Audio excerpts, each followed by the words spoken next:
The first item is the adoption of the agenda. Move we approve the agenda as presented. Second. Motion and a second, all in favor? Aye. Opposed? Next is the minutes from the December 2nd meeting. Any additions or corrections? Move we approve as presented. Second. Motion and a second, all in favor? Aye. Opposed? I don't see that we have any guests today, so we will just dive into reports. Travis, you're up. Morning. Morning. I have a couple of action items this morning.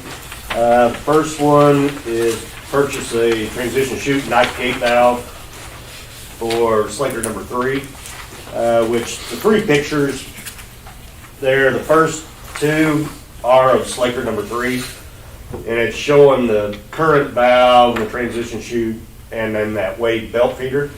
Yeah. Well, after doing some investigation and everything, we found out that valve does not work. We tried to move it, everything else, and it won't budge. And that wasn't included in the bid that we did for the way belt feeder. So this would be in addition to that. If you look at the third picture, I believe that one is Slaker number 2, and it's going to show you that knife gate valve and then the transition chute. So there's going to be a huge difference there. And there towards the bottom of that transition chute, you can see it's a flexible material, so it adjusts more and everything. So, which they gave me, which I went ahead and got a quote from them, and estimated was $5,183. So my recommendation would be to purchase the transition chute and knife gate valve using quotes. I make a motion to purchase the transition chute and knife gate valve using quotes. Second. Been a motion and a second to purchase the transition suit and knife gate valve using quotes. All in favor? Aye. Opposed? Great, thank you. Thank you. And then you guys have a memo there, and it was on the social media replacement project. And which on that, we sent out packets to 11 different companies and everything, which we had a lot of phone calls and everything at first. And they seemed like a lot of interest, but then when it came to bid opening last week, we had one company put in a bid, which after checking references and everything, and my recommendation is to accept the bid from CNC Environmental Services in the amount of $58,550. You sent out to 11, only got 1 back? Yes. It's a bummer. And that one company didn't even buy, Yeah, the one where I got the budgetary quote. yeah. They did work for us in the past, and they didn't even put in a bid. Huh. You remember what they didn't put in a bid. Yeah, they didn't even put in a bid at all, which when I talked to him, which they were booked up for quite a while, Yeah. and I said, well, go ahead and put in a bid anyway, and then we can discuss that. But then they didn't respond at all, so. So we really didn't have anything to compare this with. No, we didn't. I think it sounds pretty reasonable to me. I think so too, we had a lot more than that budgeted for it, based on that budgetary quote that they gave me, which I believe it was like $60-some thousand per filter, which is gonna be half the price, basically. So, and that seems a little more reasonable to me. But what they did put in their quote also was, if they do, which that's just to remove the media and everything, real easy with the back truck and everything. But if it's solidified where they're gonna have to use a jackhammer, things like that, then that's gonna be, would it require change order and gonna be additional cost to that. But right now, we're not sure until they get in there and start. We don't really know what we're gonna have, so. Well, I move we accept the bid from CNC Environmental Services for filter media replacement, and in the amount of $58,550. Second. There's been a motion and a second to accept the bid from CNC Environmental Services for filter media replacement, the amount of $58,550. All in favor? Aye. Opposed? You can't get a toothbrush in 2 to 3 weeks, so I mean, that's pretty impressive. Right. And that's, yeah, I'm kind of surprised that they said it'd be that quick. Right. It was like, it sounds great to me, Yeah. but they're definitely gonna have to have all the media on site and everything before they can start, so. Everything. Not a whole lot to add, just an update kind of on the sludge recovery pumps. The vendor did show up and looked at them, and they took a blind flange off and tried them. It doesn't pump any water now at all. So basically their next step is they're gonna bring in the crew and actually pull them up to investigate what's going on. And the only timeline I got, possibly at the end of this week. So they're shorthanded also and everything else, and I understand that, but, which we're making do, just using a trash pump right now to pump it across to the lagoon, but it's not ideal, but it's getting us by for right now. I'd be happy to answer any questions if you have them. Any additional questions for Travis? Thank you, Travis. Let's move on to the finances with Tony. Morning. Morning. Morning. I do have an action item. This comes around every year around this time, is the BOD and TSS rate adjustment. We look at this every year, and we basically do a calculation based on plant costs and influent flow to come up with a rate. And then that rate we take and we average over the last 3 years. This year the rate, when I calculated it, it was slightly higher on the BOD and both the TSS side. But when you look at the average 3 years, it actually went down because the last year the BOD was down, I think it was like 20 cents, 21 cents. And then the TSS rates in, I think, 2019 was 19 cents. So the average kind of kept the TSS the same, but the BOD went down a penny or so. I have that calculation if you guys want to look at it, but I think the recommendation is to set the rate for the BOD at 22 cents, which is a cent less, and then to keep the TSS rates the same, effective for January next year. We will need to recommend change that motion just a little bit. I got with Josh Taylor, and because this is a rate, it'll have to go to the council. So the motion should include recommending the council set the rates for BOD at 22 and TSS at 21 per pound. So if you just want to add that in your motion for the recommendation to For the council. for the council to approve the rates. Even though it's a decrease. Even though it's a decrease, it's got that word rates in there, so. And I don't think in past years We haven't, but it's probably the right thing to do. it's the right thing to do. So, I mean, when you said the word rates, I caught it when I called over and talked to Julie Lewis about what we were, I typically give her a heads up if we've got stuff that needs council attention. And when I saw rates in there, Yeah. I kind of visited with her and then went to Josh Taylor. I kind of knew the answer, but I just wanted to confirm it, so.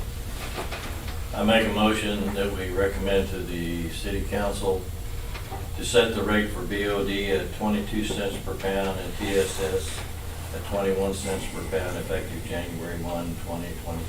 Second? There's a motion and a second to recommend that the city council set the rates for BOD at 22 cents per pound and TSS at 21 cents per pound, effective January 1st, 2022. All in favor? Aye. Opposed? Thank you, guys. Really not much there. I did receive a draft of the audit. I'm reviewing that. I have some write-up stuff that I'm having Jeff review, add to. Working on the loan. Should have that done this week. Got all the FEMA stuff submitted. The Part B. Did attend a broadband workshop. They asked us to attend. I was kind of the third option. I think they wanted Jim first, and Jeff couldn't go, so They got stuck with me, but it's funny, they're doing a third round of grants, and they asked us, Mid-State Services, which is up in Grundy County, they were awarded the grant. And then, who was the other? Grand River Mutual Telecommunications, they were awarded the grant, so they asked us to speak about our experience. So it was good, so I tried to do the best I could. Luckily, Jim gave me some notes to help me out. But, we were the only utility, so we were the only one there that's been awarded 2 grants, first 2 rounds. So they were definitely trying to showcase us. So it was good. Other than that, happy to answer any questions you guys have. Are these rates, they for ConAgra, or are they? They're for, I think it's ConAgra, Cargill, And Marshall Ag. Marshall Ag. Yeah, the pre-treat, anybody that has pre-treatment, which is those 3, they're permitted, and this is all kind of part of that, ties into it. So. You see it on the GLs, I think extra strength charges is what it's Extra strength listed charges. as. Right. Anybody who does pre-treatment. Right. It's not a lot of money either. I wouldn't say it's less than No. $20,000 a year. Well, several of them do a pretty good job at staying. There's a limit, and if they exceed that, then these charges kick in, but most of them do a pretty good job of staying below that. So I know ConAgra pays a little bit, but it's not, like Tony said, it's not a huge amount, but I think this incentivizes them to keep, give us. See, I didn't realize there was a limit, and if they go above that. Right. I think it's at 450. 350 on parts per million, anything above that, that's what we consider domestic strength. Anything above that, they pay a surcharge for, based off their flow. Thank you. You are charging Spencer? A lot of BOD. We'll look into that. Any additional questions for Tony? Thank you, Tony. Let's move to underground grant. I don't have a lot to add to what's in the packet. I did kind of pass the pictures around. I wasn't able to get those in the packet. That's the repair in the Westport edition. Mother Nature and Father Time kind of got together and decided it was time for that to be repaired. That piece of pipe was set on 6 pieces of 8-inch culvert that rusted away. As you can see, there's probably 4 yards of concrete on it. When the banks had eroded away and that pipe had begun to sink, so it kind of needed our immediate attention. So that's kind of the beginning. Those pictures show kind of the beginning and the end, and the steps we took to get around that. That's all completed now, except for a little bit of yard work and repair. Other than that, I'd be happy to answer any questions the board may have.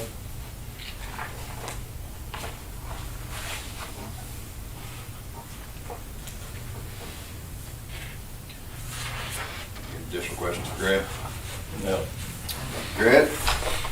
Let's move to electric distribution with Doug. Good morning, gentlemen. Good morning, Doug. Not a lot to add, just a few updates. Southeast Sub project is it's moving along slowly.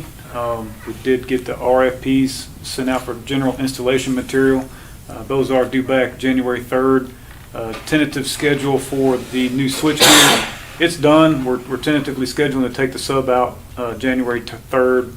Spend 2 weeks getting the old gear wrecked out before the new gear shows up on the 17th. We think that schedule's going to hold.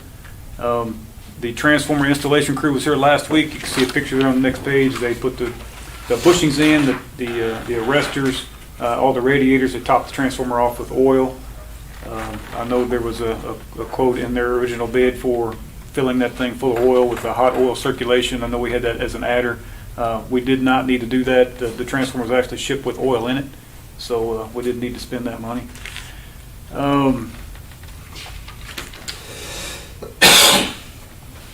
Not much else to add there, just a little update on the outage we had last night. I think had approximately 1,300 people out last night for a short period of time. 16B, 402, a couple circuits that had opened up. One was because some phases wrapped up on North Miami. The other one was because of pole down there on Veston 65 Highway. Crews got that isolated and fixed, so we could get that back on. As of this morning, we had 2 customers still without power because they need to make electrical repairs on their side, hire an electrician to come in and fix the service entrance before we could make connections. There's another broken pole. It's a joint use Evergy pole on South Odell that's still broke. We need to joint effort with them to get that replaced as soon as they can get their crews scheduled to do that. So other than that, that's all I've got. Unless you got any questions.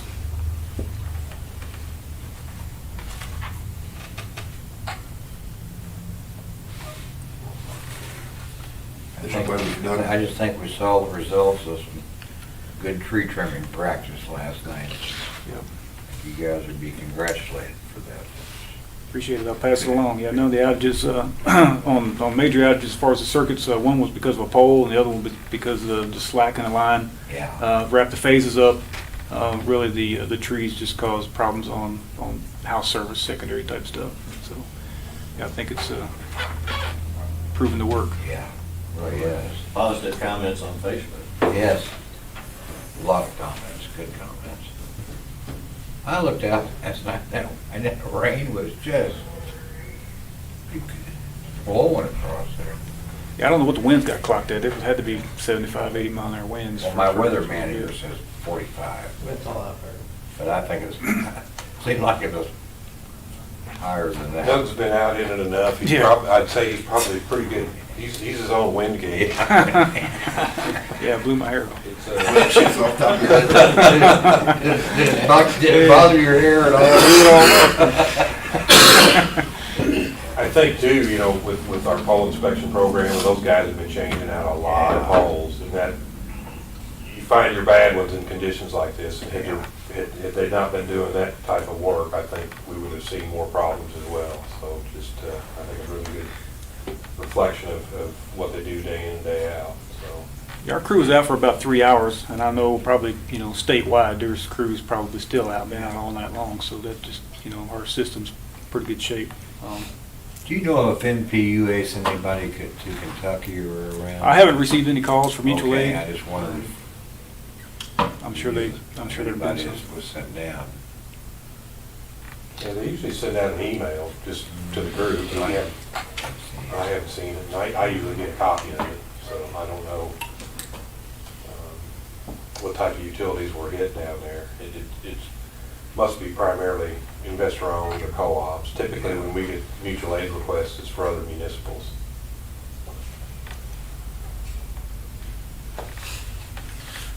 Thanks, Doug. Let's move on to electric production with Carl. Good morning, gentlemen. Morning. Not a lot to add. The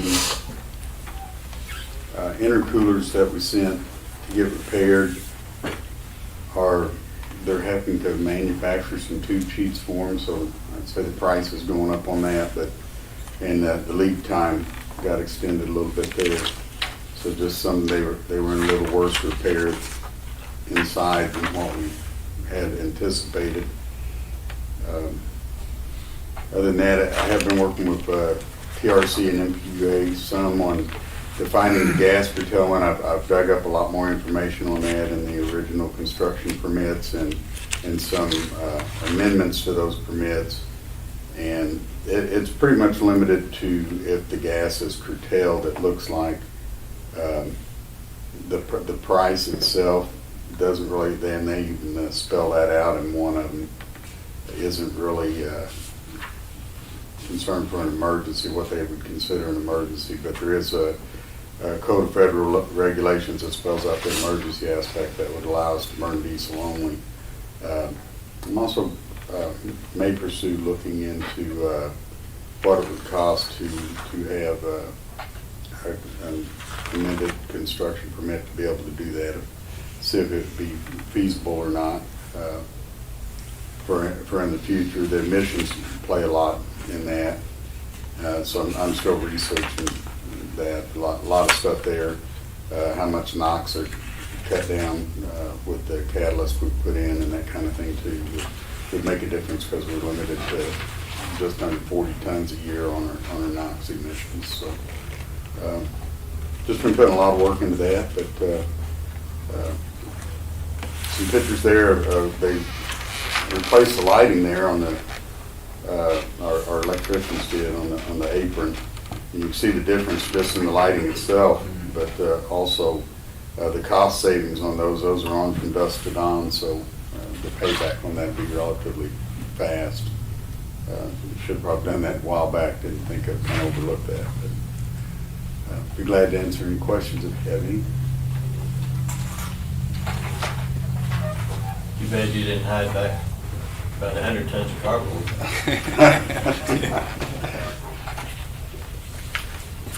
It is starting to drop, though. It hit 195, 200, and it's going back the other way now, so. I mean, it's a market, so it does just fluctuate up and down. We've seen some good, but then we've seen the bad end of it too. So. Just a commodity. Yeah. Yes. Additional questions for Carl? Thanks, Carl. Thank you. Let's move to wastewater with Nolan. Morning. I don't have a lot to add. Jeff and I did have a call with Burns and Mac yesterday. We have gotten the submittals for the aeration bridges and equipment that will be in the basin and the final clarifiers. The engineers did a really good job of combing through those. Jeff and I, like I say, we looked at it and didn't really have too much to add to that. We should be getting some more construction submittals as far as concrete, the precast building, things like that here in the next week or so. But they are still scheduled to be on site sometime in March and get going. So I think last time we talked, if everything holds true, the aeration basin, all that equipment should be up and running late June, early July. And the final clarifiers will be done by the end of next year. Good. Yeah, the aeration stuff is not gonna be anytime too soon. I was down at the plant yesterday and went up and looked where we've done our demo work as part of the project. And Grant's guys did a really good job up there. That knocked some dollars off that project and helped out. But just looking at that existing aeration equipment and I just got my fingers crossed that we get there. They did mention some potential delays on the clarifiers, but that's, you know, those need to be replaced, but it's not in near as bad a shape as what those the aeration basins are. So hopefully they can stay on schedule. I mean, that's knock on wood, but it's one of the few, you know, vendors you talk to that's not telling you 6 months or 2 years, or so we're just kind of our fingers crossed they can keep that schedule. So but yeah, it's going to start getting real busy here because those were just the first submittals, and then they'll start getting closer to the 90%, and then the issue for construction. So things will be ramping up pretty quick here shortly. I don't really have much else to add unless you guys have any questions.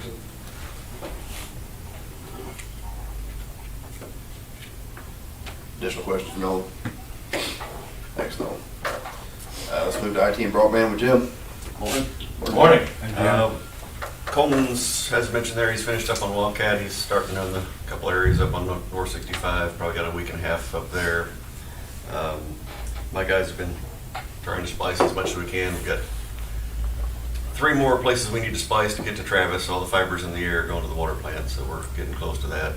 We've got one more other place on Eastwood that we need to splice up in the bucket. So we've got 4 places to splice in bucket truck, and got to have decent weather for that. So we're kind of racing the clock, but kind of inconvenient timing to have that other bucket truck in Kansas City getting looked at. But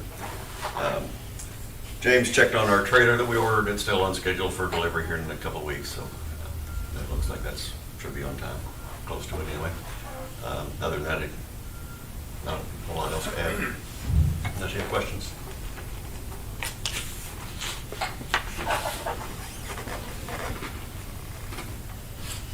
Additional questions for Jim?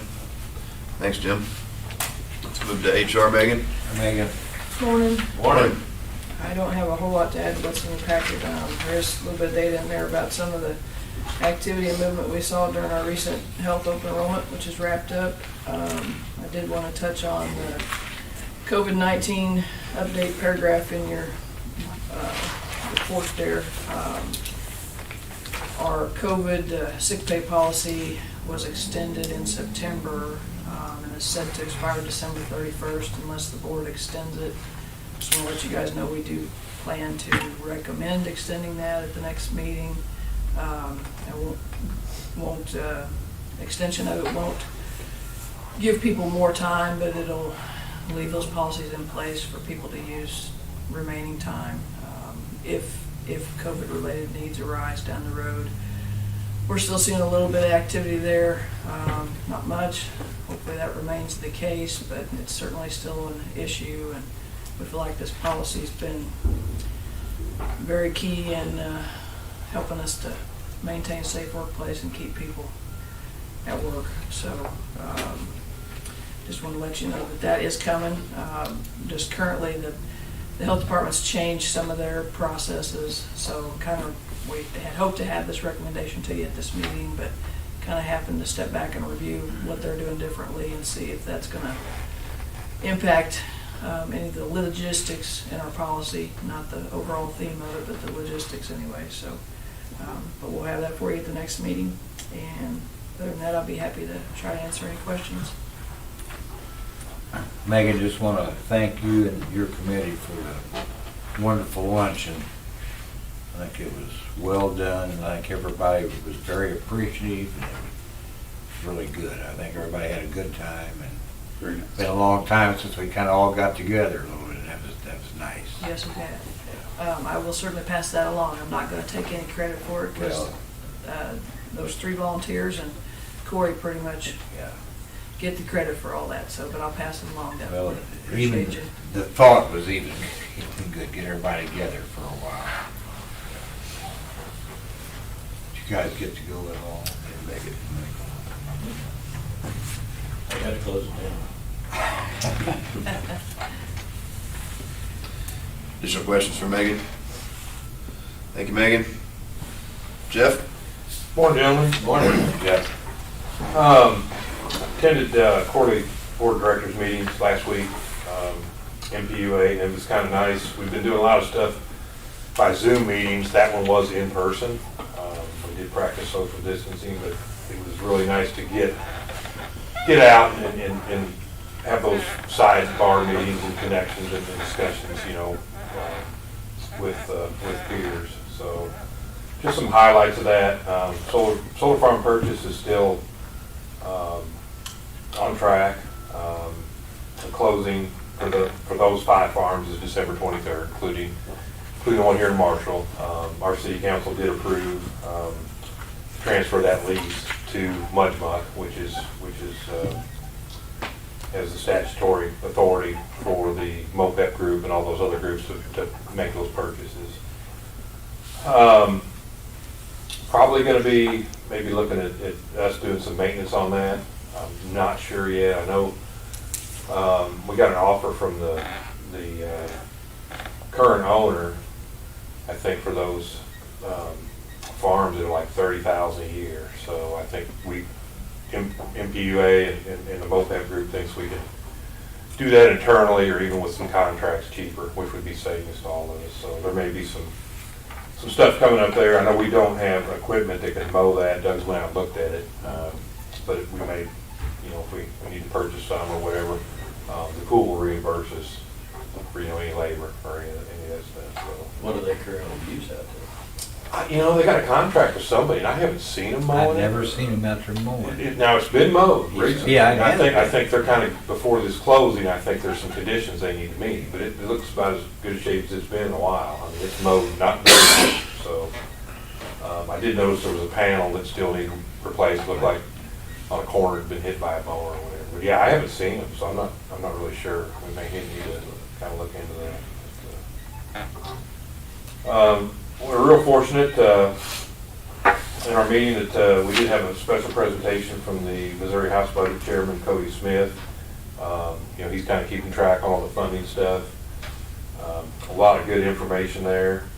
They're still kind of waiting on rules and regulations to come down from the federal level, you know, to kind of, you know, for guidance on how to use these funds. hoping to, you know, when they get back in session, and I think the governor's gonna kind of release his preliminary budget, we'll kind of see where some of these funds are going. Right now, it's water and wastewater of the 2.6 billion that they're getting, there's only 380 million, I think they're gonna put in that pot. 10 million of that is for lead service lines, which won't benefit us because we don't have any lead service lines that we know of. We've addressed that years ago, but some people haven't. So the money is pretty thin. 380 million. You take 10 away from that. I'm aware of 2 projects where requests for $100 million are probably going to be made. Right now, through the DNR survey, they have received a request for 1,800 projects. So they're going to have a tough time trying to figure out, you know, who gets that, where to go with it. I think we're shovel ready. You know, they know that. They've got our engineer's name. You know, our poverty rate, unfortunately, is 6 points higher than the state average. Our median household income is below the average, so I think those factors will hopefully help us out. I mean, those aren't good statistics, but when you're trying to apply for grants and funding, you know, I think, you know, underserved and communities that really could use the money are where they try to get it. So continue to hope that we come out pretty good there. Just wanted to mention this, you know, natural gas utilities are raising or have raised the rates, and that's all, it's not based on current market conditions. They're all trying to recover money lost last year during February's winter storm. I mean, it caused lots of companies millions of dollars, and they're trying to recoup that. Some of them, I think, you know, even a 25 or 40% increase, it's going to take them 10 years to potentially recover that loss. So it's kind of moving on, miscellaneous there a little bit. Peer review team was in Monday. I think that went very well. We're going to have some recommendations. There's some improvements we could make. I was really pleased with how it went. I don't know what the timeline is for having that report completed. When it does get completed, that team will come and present to the board and the council their findings and recommendations. Did work with the city administrator a little bit. I think, you know, we had mentioned at the last board meeting that you know, the Remco bills, and we hadn't paid any. And Tony noticed on the disbursements for the city that there was $200,000 from the HAB Center fund, and we got to ask the questions. Well, they had been paying that. So I sent JD our contract and kind of brought him up to speed. I don't think he was aware of that whole arrangement. And I kind of thought that, you know, if he wasn't aware of that, he may not be aware of the fueling station, and I don't even know if the budget committee accounted for the funds that this board had approved to help with that. So I kind of brought him up to speed and helped him out there as well. So I'm trying to do what I can. Did work with JD at Sydney with Ag Idea. They're trying to find a place closer to their main building for their test plots and that kind of stuff. So we may have gotten them some help, and I think possible location to move, and it's on city property, so they would have a lease with the city. Just a couple other notes. I did participate in the legislative committee meeting Wednesday. You know, they've got their eyes on some legislation that's coming through, net metering, Missouri One Call, Sunshine Law. So there's just different bills that are coming out that affect utilities, and they do a pretty good group down there of keeping an eye on that. That was the first legislative committee meeting that I've participated in. I'm going to continue to participate in those. I think there's some good information there. I don't know how many of you know Kyle Wilkins. He was with Cleaver's team, he's been appointed to the Director of Missouri Rural Development. I think that's a good thing. A few times I've met Kyle, he seems like he'd be a very good person to work with, so. And just kind of some notes too on the water and wastewater. DNR knows that there's over $2 billion in needs in Missouri for water and wastewater improvement. And again, there's still just 380 available, so they kind of talked about that. Build Back Better, some of those funds, if that comes forward, a lot of that is going to be infrastructure, is going to be roads, bridges. There may be some opportunities for electric charging stations, different kinds of things there. Maybe on the electric side, it didn't look like, from what I've seen, the water and wastewater, there's going to be many opportunities there. I think, our main source of funding for those two areas will be ARPA. So I'm continuing to look at that as well to see what, and we've got charging stations in our budget for next year, so that might time out pretty good, but they're really wanting to push, that type of infrastructure for electric cars.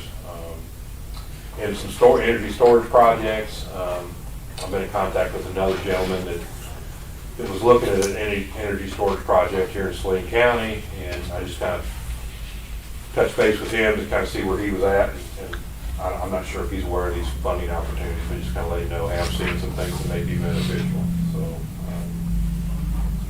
just a lot to keep an eye on. Yeah. But and just trying, this has kind of been my focus. There's a lot of money out there, and just trying to find what we can to bring back to our community and try to help out. So I'd be glad to answer any questions.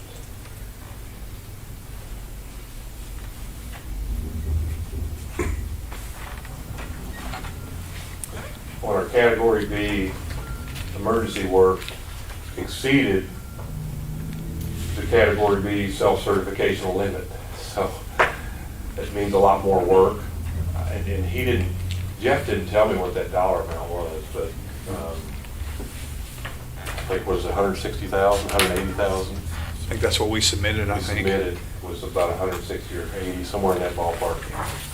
But I don't know what the self-cert limit for Category B is, but we're going to be having to move that. No one had a call with him yesterday morning, then I got an email. Tony was out, and we'll catch up there and see how many more hoops we're going to have to jump through as part of it.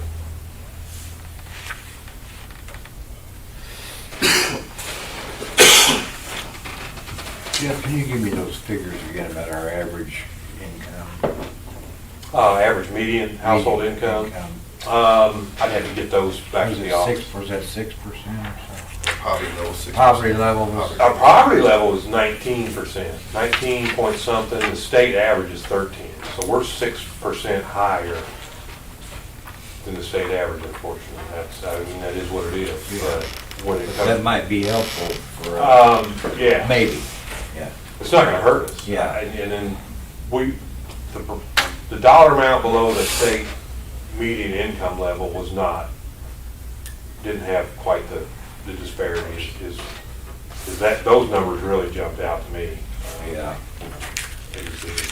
Yes, 13 point something is the state percentage of people considered the poverty level, and Saline or Marshall's actually 19 and some change percent. So when you think about it, 1 in 5 people is at or below the poverty level. And we see that up at the office quite a bit with all the assistance, the utility bills and. Right, and then you submit, they also ask when you submit that, what's your average monthly bill for water and wastewater. And it was, for a survey, it was pretty in-depth. I can't help but think that they're not going to use that information kind of as a pre-ranking to a degree. So, yeah, there's not, at first when I heard the state was getting I think it's 2.6 billion. I was pretty optimistic, but they're putting, they're taking out of that. They're putting money in broadband, and so the state's using it and spreading it out in a bunch of different areas. And unfortunately, the area we needed the most didn't get as much as I would have liked to see. That could change too. It's not all allocated yet, or and maybe that 1,800 projects, we'll take a step back and look at that and maybe put some more funding in that direction.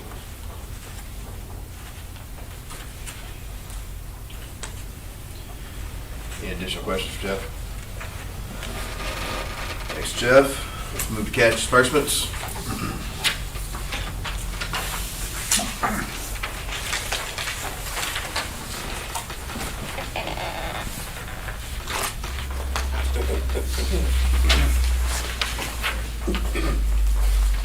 Big bills in there. Yeah.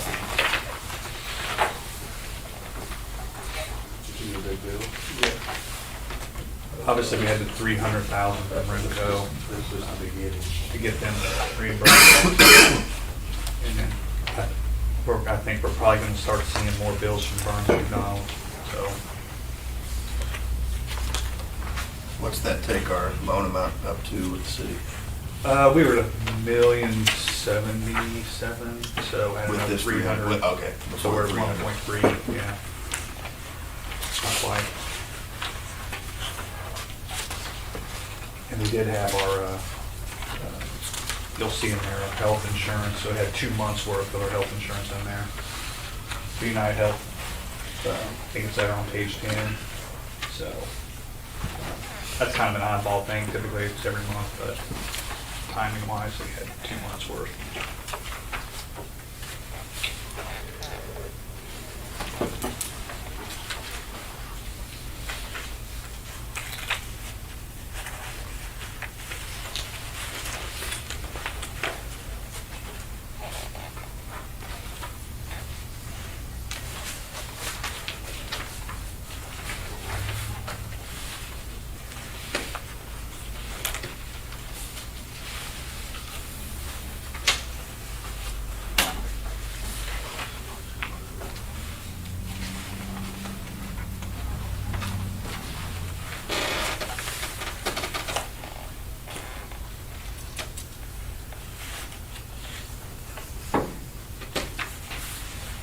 Make a motion, we pay the bills.